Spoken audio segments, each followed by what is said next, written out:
Kau tengok pisang ini, tenong betul-betul kalau hari ini kau anggap kau cantik, putih, ganteng, comel, yakinlah suatu saat kau akan jadi yang paling ujung hitam itu.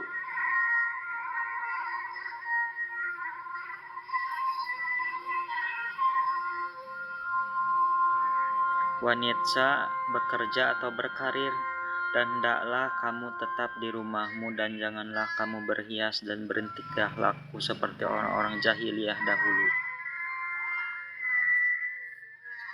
Ucapkanlah la haula wala quwata illa billah.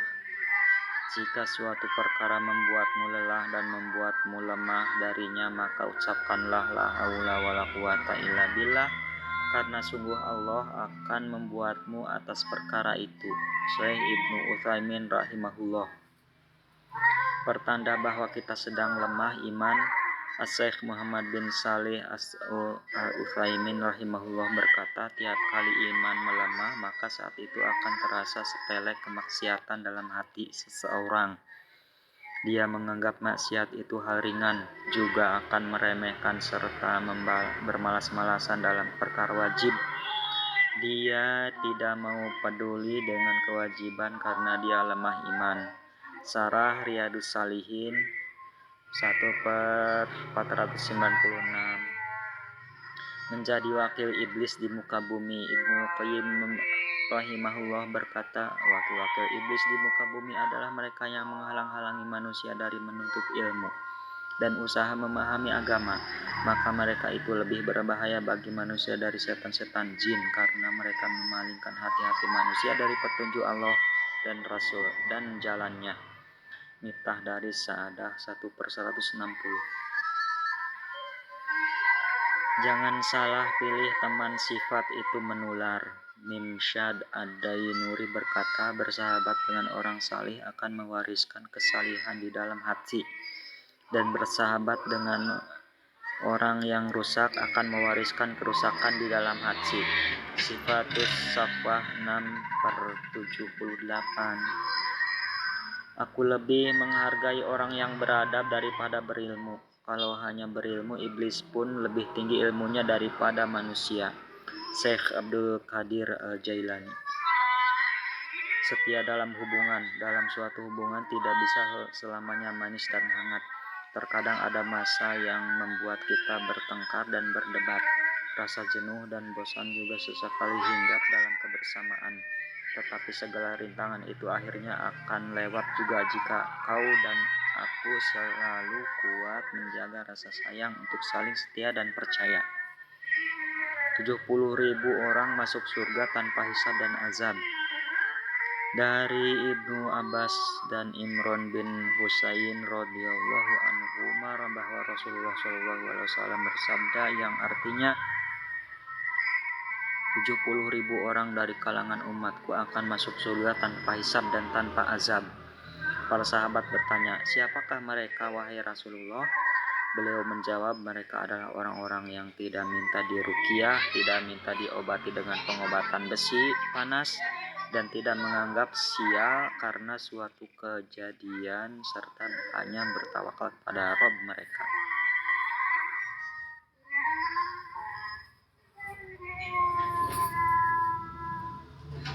Kalau Anda tidak sanggup, Allah tidak akan menitipkan masalah tersebut kepada Anda. Cuma Anda yang bisa, yang lain tidak. Makanya dititipkan kepada Anda, bukan kepada yang lain. Jadi jangan mengeluh kalau paham konsep ini, semua akan ringan.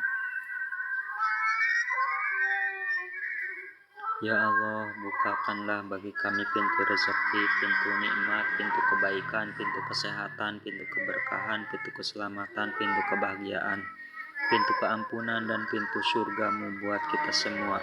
Amin.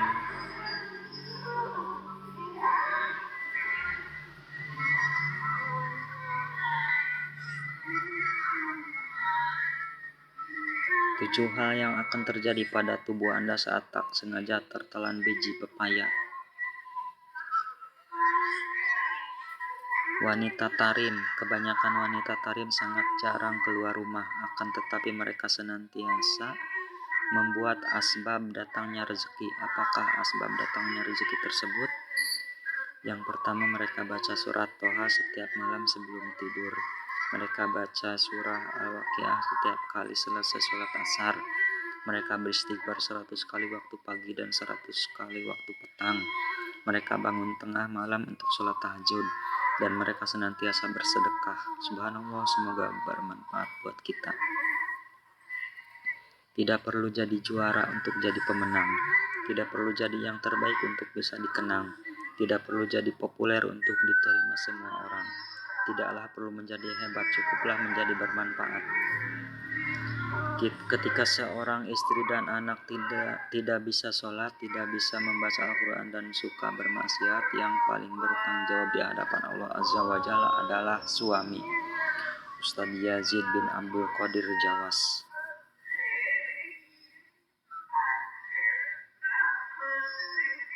Jangan lupa baca surat Al-Kahfi. Barang siapa yang membaca surat Al-Kahfi pada hari Jumat, dia akan disinari cahaya di antara 2 Jumat. Hadis riwayat An-Nasa'i dan Al-Baihaqi. Lebih baik seorang pendosa yang khawatir dengan dosanya daripada seorang yang banyak amal tapi sombong dengan amalnya. Ibnu Athaillah. Kunci hidup tenang yang pertama, jangan dengar yang gak perlu didengar, jangan lihat yang gak perlu dilihat, jangan berbicara yang gak perlu dibicarakan, jangan cari tahu yang gak perlu kita tahu. Hiduplah seperti garam, secukupnya aja. Kenapa wajah orang yang rajin sholat malam bercahaya? Hasan Basri rahimahullah berkata, aku tidak mendapati satupun di antara ibadah yang lebih berat daripada sholat di sepertiga malam yang terakhir. Ada yang bertanya kepada beliau, mengapa orang yang bertahajud adalah orang yang terbagus wajahnya? Beliau rahimahullah menjawab, karena mereka khusyuk menyendiri bersama Allah, maka Allah berikan cahaya untuknya.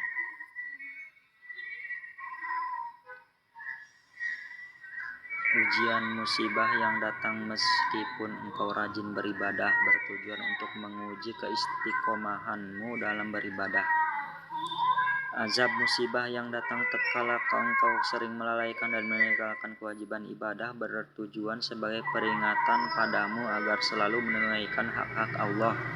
Istijraj, tidak pernah sholat, puasa, dan berzakat namun rezeki cukup, kesehatan prima, urusan lancar, bertujuan sebagai untuk memberikan azab yang pedih atas dirimu dan di hari pembalasan.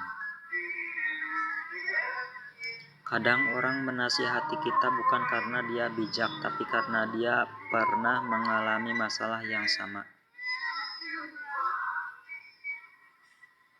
Dunia akan segera kita tinggalkan. As-Syaikh Syaikh Al-Fauzan Hafizahullah berkata, renungkanlah betapa cepat hari-hari dan malam-malam berlalu, dan dengan itu ingatlah bahwa telah dekat waktu kalian meninggalkan dunia ini, sehingga kalian pun mempersiapkan bekal dengan amal saleh. Lagi asik mengejar dunia, tahu-tahu meninggal dunia. Padahal kehidupan akhirat itu lebih baik dan lebih kekal. Al-A'la 17. Lagi asik mengejar dunia, tahu-tahu meninggal dunia. Padahal kehidupan akhirat itu lebih baik dan lebih kekal. Al-A'la 17. Buah dari beriman kepada takdir Allah. Ibnu Qayyim rahimahullah berkata, beriman kepada qada dan qadar beserta ridho dengan hal tersebut akan menjauhkan seorang hamba dari yang pertama kesedihan, kedua kesusahan, dan yang ketiga kedukaan. Madarijus Salikin jilid 2. Kunci keberkahan suatu negeri. Allah Ta'ala berfirman, jika penduduk negeri-negeri beriman dan bertakwa, pastilah kami akan menimpakan kepada mereka berkah dari langit dan bumi. Tetapi mereka mendustakan ayat-ayat kami itu, maka kami siksa mereka disebabkan perbuatannya itu. Imam Syafi'i rahimahullah berkata, tidak mungkin menuntut ilmu orang yang mudah bosan dan merasa puas jiwanya lantas ia berhasil meraih keberuntungan. Akan tetapi seseorang yang menuntut ilmu dengan kerendahan jiwa, kesempitan hidup, dan berkhidmat untuk ilmu, maka dialah yang akan beruntung. Seorang penuntut ilmu syar'i adalah mujahid fisabilillah. Syekh Muhammad bin Shalih Al-Utsaimin rahimahullah berkata, tidak ada perbedaan antara seorang mujahid yang meluruskan tali busur anak panahnya dengan seorang penuntut ilmu yang menggali masalah-masalah ilmiah dari kitab-kitab. Mereka semua sama-sama beramal untuk jihad fisabilillah dan menjelaskan syariat Allah kepada hamba-hamba Allah. Abi Umi, tadi ada kuis dadakan di masjid, aku dapat 0. Oh, tenang aja, selanjutnya kamu bisa lebih baik. Mau susu sama kue sayang? Kau tahu Einstein aja pernah beberapa kali dapat 0. Hahaha. Abi Umi, tadi ada kuis dadakan di sekolah, aku dapat 0. Tamat sudah.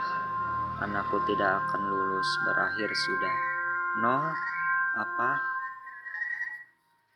Di antara pendusta, Al-Imam Ibnu Taimiyah rahimahullah berkata, barang siapa berbicara tentang agama tanpa ilmu, ia adalah pendusta meskipun tidak menyengaja berdusta. Majmu' Al-Fatawa 10/449.